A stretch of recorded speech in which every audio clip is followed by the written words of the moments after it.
Lorsque tu as déjà fait la visite, tu as analysé, tu as fait des calculs et tu te rends compte que le bien est intéressant pour toi, ne passe pas par quatre chemins, ne traîne pas trop, fais une offre d'achat de manière formelle, tu rédiges ça, tu rédiges une lettre, tu fais une demande, c'est une offre d'achat formelle, un peu comme une demande d'emploi, tu envoies.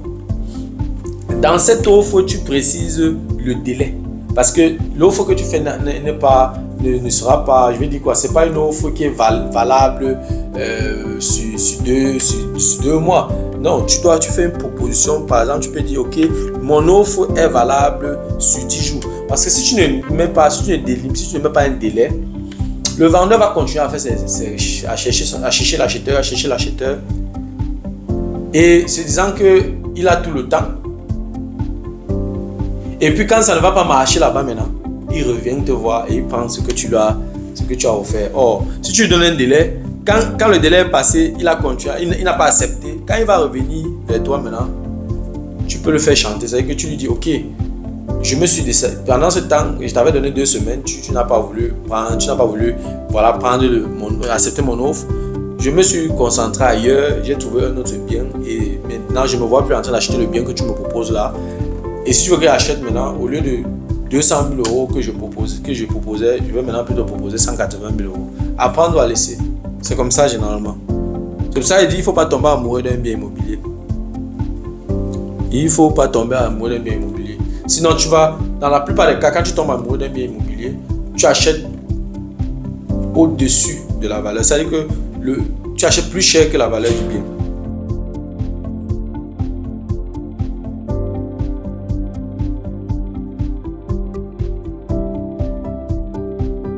Salut à toi, merci encore une fois de plus d'avoir cliqué sur ma vidéo. Si c'est ta première fois de passer par ici, je m'appelle Fabrice Zopop. Je suis ingénieur en génie mécanique et en même temps investisseur immobilier depuis plusieurs années déjà. Dans cette chaîne, je parle de 2 thèmes. Je parle d'intelligence financière, je parle d'investissement immobilier. Voilà, si ces 2 thèmes t'intéressent, abonne-toi tout simplement à cette chaîne pour ne manquer aucune vidéo. Et si en plus de ça, tu actives la cloche de notification, alors tu recevras de manière automatique une notification lorsqu'une nouvelle vidéo sera publiée. Voilà, si entre-temps tu as des questions, des remarques, des suggestions, des critiques, ou alors des propositions d'amélioration, n'hésite pas de m'écrire en commentaire. Un like me ferait énormément plaisir. Si tu as besoin de mon expertise, tu peux me contacter à tout moment via les coordonnées qui s'affichent à l'écran. Tu peux également me recommander auprès de tes proches pour leur permettre de profiter également de mes connaissances.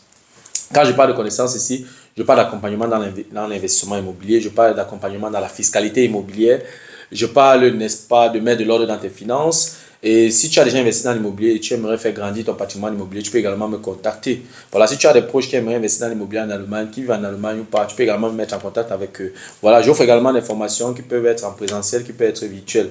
Voilà, dans la vidéo d'aujourd'hui, je vais parcourir avec toi 9 techniques, n'est-ce pas, pour négocier le prix d'achat d'un bien immobilier à la baisse. Voilà, si tu veux en savoir plus, reste scotché. La suite, juste après le générique.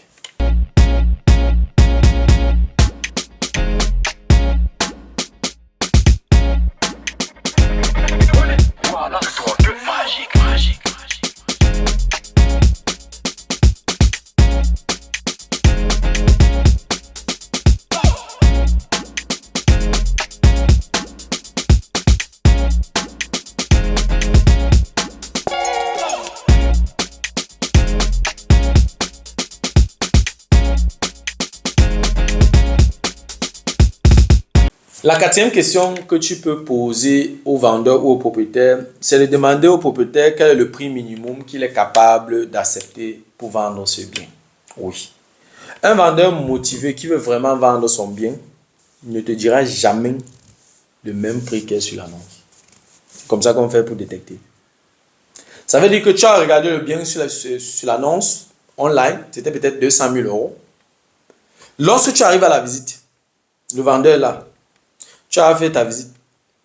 Ne tiens pas compte du montant qui était inséré. Parfois même, on insère les montants, les prix des biens immobiliers lors de la période du corona, où les taux d'intérêt étaient à 1%, les prix des immobiliers étaient en haut comme ça. Les prix là sont restés. Si tu es bête, on va t'avoir. Oui. C'est un marché, comme j'ai dit, c'est un marché qui est très, très, très opaque. Chacun fixe ses prix. Oui. Il suffit seulement que je fasse une modernisation un peu spéciale. Là. Je fais monter le prix de 20%. Aucune autorité ne va venir me dire que tu vends ton bien trop cher. Non, aucune. Généralement, certaines autorités mettent l'accent sur les loyers pour protéger les locataires. Mais généralement, le prix de vente, vraiment, tu peux acheter un bien, vous pouvez acheter à deux un bien immobilier, deux biens immobiliers dans un quartier, même identique, un coûte deux fois que l'autre. Tout dépend de ta stratégie, ta force de frappe, tes stratégies de négociation. Donc, si le vendeur te dit ça a coûté, s'il a inséré à deux, il a mis ça online, ça coûtait 200 000 euros, tu lui demandes, tu poses la question, quel est le prix minimum que tu es capable d'accepter? Il ne va jamais te dire le même montant qui est inséré. Il va te dire, ok, comme tu as visité, tu me montres que c'est intéressant, tu me montres l'intérêt. Voilà, je veux vraiment vendre mon bien à quelqu'un qui ne dérange pas. Je serais capable de te laisser le bien à 170 000 euros. Ça fait, avec cette question, tu as profité de 30 000 euros. En moins de 5 minutes. En moins de 5 minutes. Donc tu as profité de 30 000 euros en moins de 5 minutes. Et ça ne prend même pas 2 secondes de ton temps. Donc si tu parviens à gagner 30 000 euros en moins de 10 secondes, ça veut dire que tu as gagné 3 000 euros par seconde. C'est ce que ça veut dire. Oui. Et lorsque tu leur as demandé ça, il t'a dit 170 000 euros. Ça ne veut pas dire que tu lui donner 170 000 euros. Hein? Non, non. Tu lui as donné 170 000 euros. Il t'a dit 170 000 euros. Ça, c'est ce qu'il a dit. Maintenant, tu t'appuies sur ces 170 000 euros là. Tu fais maintenant, quand tu veux faire l'offre maintenant, tu rédiges quelque chose. Tu ne vas pas réduire, tu ne vas pas proposer un montant plus bas sans donner quelques motifs. Tu mets quelques motifs là, tu mentionnes quelques motifs. Tu dis que, ok, à cause de tel manquement, je propose 130 000 euros, 140 000 euros. S'il vient et dit, ok, non, 140 000 euros c'est peu, donne 150 000 euros, tu dis, ok, 150 000 euros c'est bon. Vous êtes quitté de 200 000 euros, finalement vous retrouvez à 150 000 euros. Donc au lieu de 170 000 euros comme il a proposé, à cause de la petite question que tu as posée lors de la visite, tu vois que tu as encore épargné 20 000 euros. C'est très important. Donc c'est ça. Donc il faut juste poser, ce genre de questions, tu dois poser ça de manière polie, parce qu'il faut également faire des propositions, ou alors voilà, poser des questions de manière avec beaucoup d'arrogance et tout. Et ça va arriver quoi, ça va freiner la négociation. C'est un killer pour la négociation. Donc il faut éviter, il faut poser ces questions de manière polie, sans arrogance. Et il faut également enlever cette idée de la tête que voilà, comme quoi le client est roi. Oui, le client est roi, mais lorsqu'on est dans une négociation immobilière, il n'y a plus que le client est roi. Parce que si c'est ça, quelqu'un va venir, quelqu'un a prêté son bien, il a mis beaucoup d'énergie dedans, il a même d'abord vécu dans ce bien, il a dépensé pour rénover et tout, et puis tu viens là, un bien qui coûte 200 000 euros, même si on diminue le prix, comment ça peut pas être moins de 150 000 euros, tu viens, tu lui dis que tu as 80 000 euros. Donc il y a également, il faut tenir compte de ça. C'est pas parce que le client est roi que le client va faire n'importe quoi. Donc s'il arrive que voilà, le vendeur a mis 300 000 euros sur l'annonce online, et que tu lui poses la question que quel est le prix minimum qu'il est capable d'accepter pour ce bien, il te dit ça ne change pas, tu comprends que c'est un vendeur qui n'est pas motivé. Donc concentre ton énergie ailleurs et ne te focalise pas sur un bien, sur ça, parce qu'il ne va pas descendre.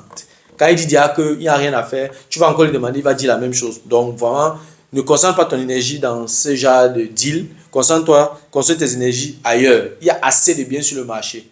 Donc, concentre ton énergie ailleurs. Il y a tellement de biens sur le marché. Regarde le marché de manière globale. Tu identifies une ville. Tu n'as pas besoin d'aller investir à Munich. Tu n'as pas besoin d'aller investir à Berlin. Tu n'as pas besoin d'investir à Francfort ou à Düsseldorf ou bien à Paris ou à Amsterdam. Non, non. Tu regardes une ville qui correspond à tes poches. Oui, une ville où tu es capable de sortir 15 000, 20 000 euros comme fonds propres, comme apport personnel pour pouvoir investir sans problème. Oui, oui, il y a assez de biens sur le marché. Tu regardes ailleurs. Parce que si un vendeur te dit c'est 300 000 euros, il reste là. Tu dis que ton dernier prix c'est combien? Il dit tu joues 300 000 euros. Tu comprends qu'il n'est pas motivé, il ne veut pas vendre son bien. Ou alors il a des attentes pas possibles avec son bien. Alors tu le laisses avec, tu peux regarder ailleurs. C'est aussi simple que ça. Le marché est tellement vaste. Il ne faut pas tomber amoureux d'un bien. C'est l'erreur qu'il ne faut jamais faire. Donc on n'achète jamais un bien. C'est-à-dire que même si le bien est comment, on n'achète jamais un bien au prix affiché dans l'annonce. Sauf si c'est vraiment un jackpot. Genre que tu sais que le bien ici, là, ça peut coûter peut-être 200 000 euros. Oui, ça peut coûter 200 000 euros. Et puis tu viens voir ça online, 70 000 euros. Là, maintenant, il faut faire très attention parce que si tu viens encore pour vouloir encore baisser le prix, négocier le prix à la baisse, ça peut directement stopper la conversation. Mais quand tu vois un bien online, ne te précipite pas ou alors ne paye pas ça, n'achète pas ça au prix qui est là. faut toujours réduire. Tu commandes d'abord la négociation, peut-être tu descends de 30%, tu remontes doucement, doucement. C'est très important. Désolé pour l'interruption. J'organise un workshop sur la fiscalité immobilière le samedi 19 octobre 2024 à Münster. Et la formation aura lieu de 9h à 18h. Et pour cette formation, j'ai prévu deux pauses, une pause de 45 minutes et une pause de 15 minutes. Voilà, dans cette formation, nous allons parcourir les avantages fiscaux, nous allons parcourir les astuces légales et je vais te présenter quelques secrets. Comment faire pour réduire ta charge fiscale. Nous allons parcourir également quelques erreurs à éviter. Il y a beaucoup d'erreurs que tu peux commettre lorsque tu ne t'y connais pas dans la fiscalité immobilière. Tout commence déjà dans le certificat de vente. Il y a des mentions que tu dois faire dans le certificat de vente. Pendant cette formation, je vais te montrer exactement ce que tu dois mentionner dans le certificat de vente pour profiter au maximum des avantages fiscaux. Nous allons également parcourir les paramètres et les calculs. Nous allons faire des calculs ensemble. On va prendre des exemples, on va faire des calculs. Ensuite, je vais te présenter des exemples pratiques. C'est-à-dire à partir de mes consultations, de mes accompagnements et à partir de mes biens immobiliers, moi-même, on va parcourir ces exemples pratiques. Voilà, pour qu'à la fin, tu sois affûté. Parce que l'objectif de cette formation, c'est qu'après cette formation, que tu sois capable de faire ta déclaration d'impôt en utilisant le levier de l'immobilier pour réduire ta charge fiscale de manière considérable. Et je ne te transmets pas ce que j'ai lu, ou bien ce que j'ai regardé, ou bien ce que j'ai entendu. Je te transmets ce que je fais tous les jours. Voilà par exemple mes restitutions fiscales les 2 dernières années.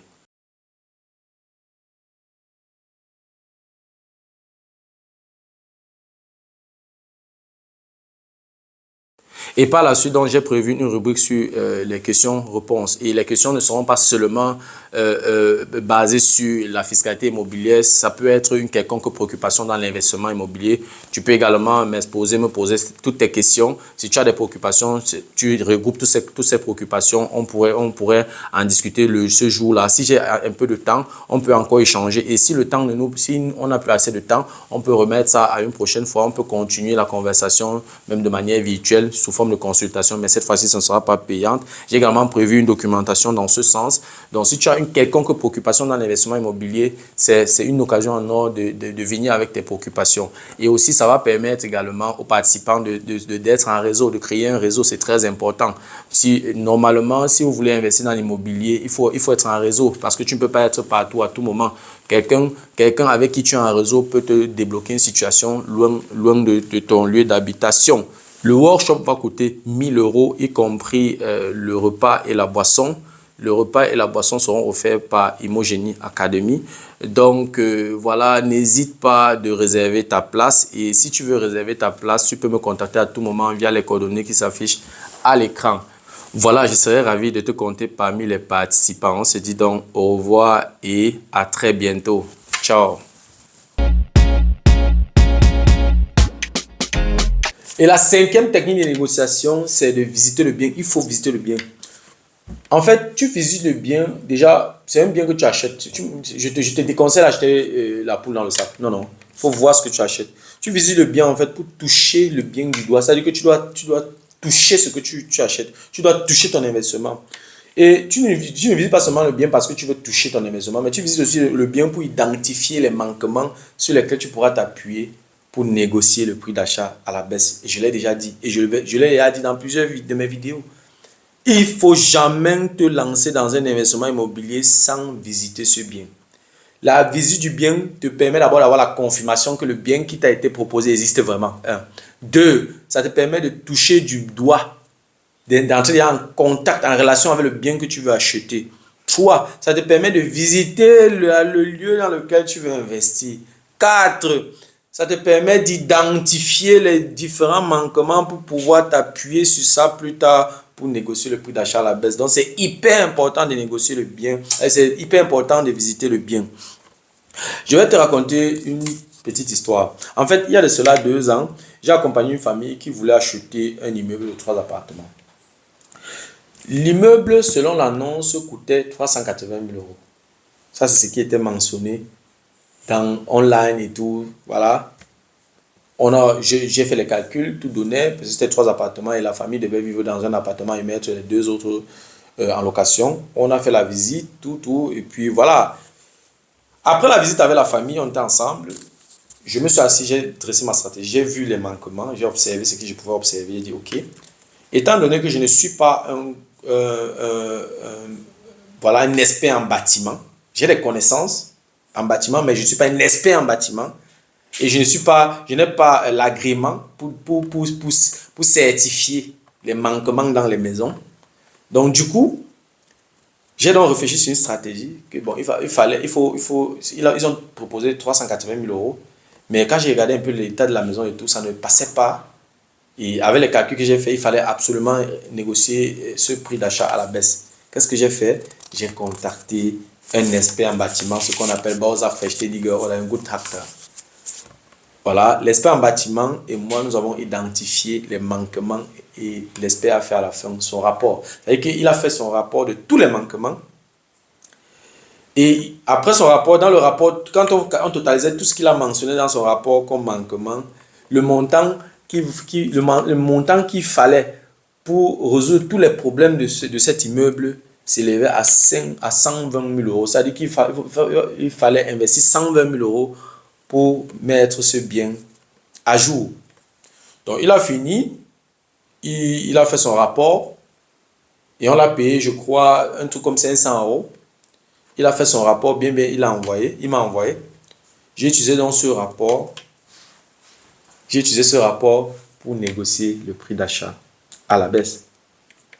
J'ai tout simplement expliqué aux vendeurs, aux propriétaires que voilà, le bien que vous nous vendez à 380 000 euros, on doit encore mettre 120 000 euros pour moderniser, pour mettre ce bien à jour. Ça va nous revenir à 500 000 euros. Et dans cette zone-ci, là, on ne peut pas, déjà on n'aura pas le financement, nous vous disons déjà d'entrée de jeu.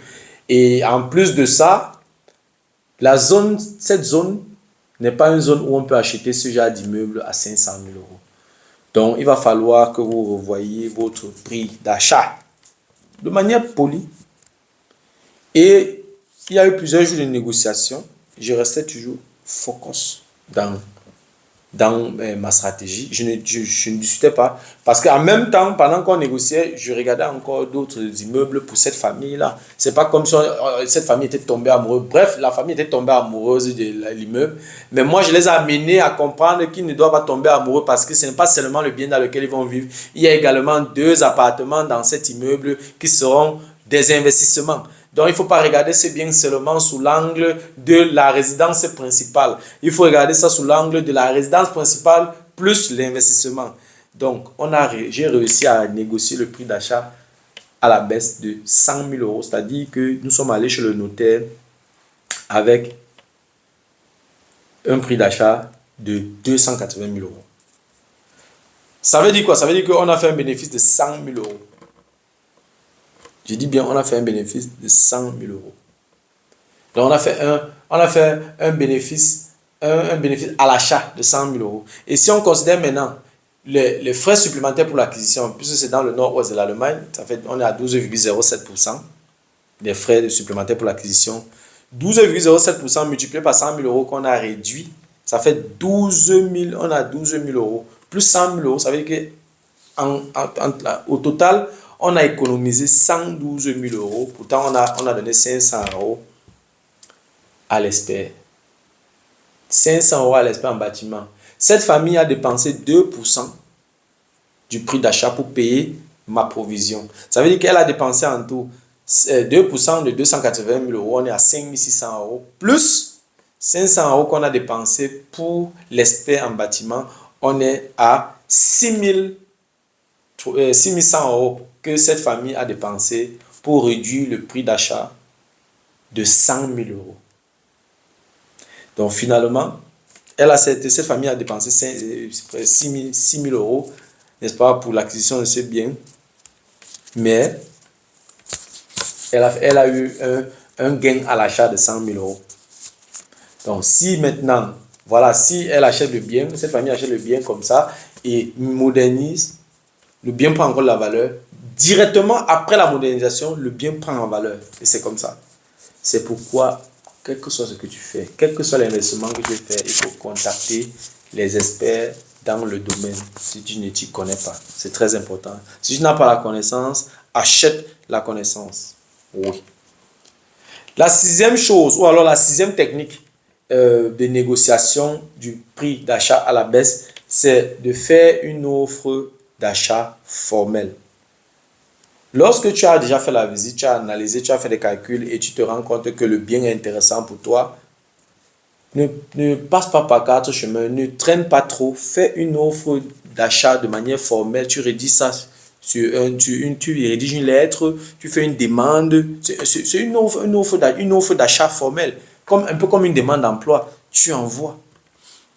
Dans cette offre, tu précises le délai, parce que l'offre que tu fais ne sera pas, je vais dire quoi, c'est pas une offre qui est valable sur 2 mois. Non, tu fais une proposition, par exemple, tu peux dire, ok, mon offre est valable sur 10 jours. Parce que si tu ne mets pas, si tu ne mets pas un délai, le vendeur va continuer à chercher l'acheteur, et se disant qu'il a tout le temps.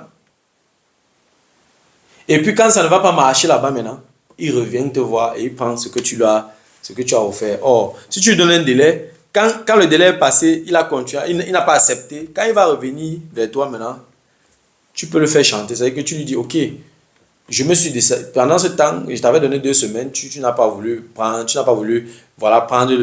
accepter mon offre. Je me suis concentré ailleurs, j'ai trouvé un autre bien et maintenant je me vois plus en train d'acheter le bien que tu me proposes là. Et si tu veux que j'achète maintenant, au lieu de 200 000 euros que je proposais, je vais maintenant plutôt proposer 180 000 euros. Apprendre à laisser. C'est comme ça généralement. C'est pour ça qu'il dit il ne faut pas tomber amoureux d'un bien immobilier. Il ne faut pas tomber amoureux d'un bien immobilier. Sinon, dans la plupart des cas, quand tu tombes amoureux d'un bien immobilier, tu achètes au-dessus de la valeur. C'est-à-dire que tu achètes plus cher que la valeur du bien. Et lorsque tu donnes un délai, par exemple de 10 jours au vendeur ou au propriétaire ou à l'agent immobilier, l'agent immobilier ou le vendeur prend ton offre au sérieux. Il prend ton offre au sérieux et c'est qu'il a affaire à un investisseur sérieux qui sait ce qu'il veut.